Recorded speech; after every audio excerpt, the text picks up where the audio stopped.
দেশের বিভিন্ন স্থানে বিভিন্ন সময়ে বিভিন্নভাবে সাংবাদিকরা নির্যাতিত হচ্ছেন। সাংবাদিক হত্যার প্রতিবাদে মানববন্ধন। গাজীপুরে দৈনিক প্রতিদিনের কাগজ পত্রিকার সাংবাদিক মোহাম্মদ আসাদুজ্জামান তুহিন হত্যার প্রতিবাদে এবং সাংবাদিক আনোয়ার হোসেন সৌরভের উপর বর্বরোচিত হামলার তীব্র নিন্দা জানিয়ে নোয়াখালী সোনাইমুড়ীতে মানববন্ধন অনুষ্ঠিত হয়েছে। শনিবার বেলা ১১টায় সোনাইমুড়ী বাইপাস চত্বরে উপজেলা প্রেস ক্লাবের সার্বিক তত্ত্বাবধানে এ মানববন্ধনের আয়োজন করা হয়।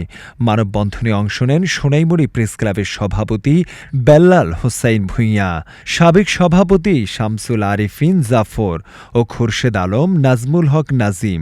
এছাড়াও উপস্থিত ছিলেন সোনাইমুড়ী উপজেলা প্রেস ক্লাবের সাবেক সভাপতি মোশাররফ হোসেন সুমন, সাধারণ সম্পাদক মোহাম্মদ সেলিম মিয়া, সাবেক সাধারণ সম্পাদক আমিরুল ইসলাম মানিক, সিনিয়র সহসভাপতি শহীদুল ইসলাম, সহসভাপতি নিজামুদ্দিন, দৈনিক ভোরের চেতনা প্রতিনিধি মোহাম্মদ মনিরুজ্জামান, সাংবাদিক আব্দুল মতিন, জসিমউদ্দিন রাজসহ স্থানীয় কর্মরত সাংবাদিকরা।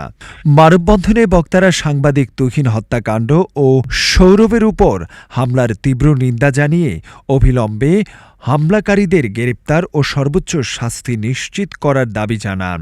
তারা আরও বলেন, যদি আইনের যথাযথ প্রয়োগ ও দোষীদের দৃষ্টান্ত শাস্তি না দেওয়া হয় তাহলে সাংবাদিক সমাজ আরও কঠোর আন্দোলনে যাবে।